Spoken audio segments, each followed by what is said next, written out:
Для приготовления вкусного домашнего пирога с черносливом подойдут как свежие сливы, так и сушеные. У нас высушенные в дегидраторе, в сушилке сливы, но не полностью засушенные, а вот такие вот вяленые.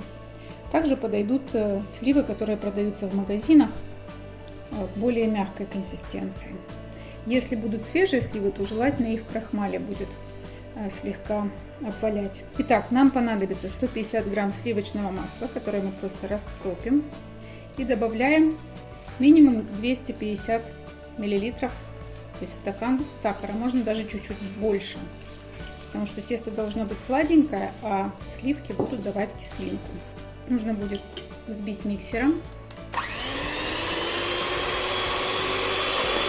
Добавим сюда 3 яйца средней величины, целиком яйца.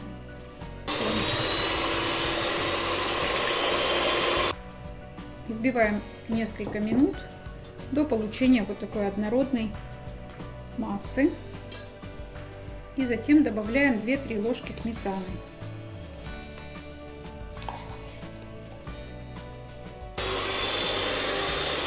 Добавляем чайную ложку соды без горки.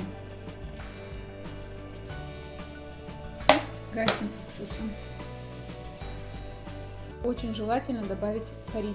Она даст своеобразный запах и вкус. Я добавляю на глаз.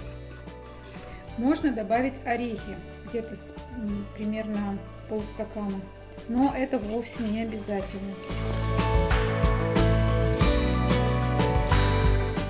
Начинаю добавлять муку. И так как сливы у меня суховаты, то есть они такие вяленые, сухонькие, то я сделаю тесто более жидким. А если у вас чернослив или сливы свежие, повторюсь, свежие желательно в крахмале немножко обвалять, то можно сделать тесто и чуть погуще.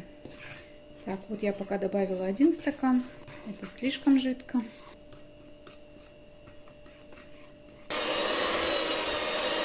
То есть консистенция теста достаточно густая, но миксер его еще нормально взбивает.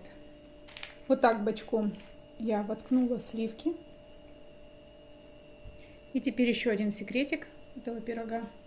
Сверху нужно посыпать сахаром, песком, для того, чтобы потом образовалась хрустящая корочка, сладенькая.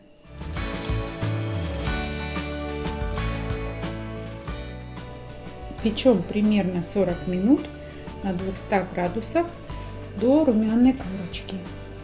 Сверху густо засыпаем сахарной пудрой.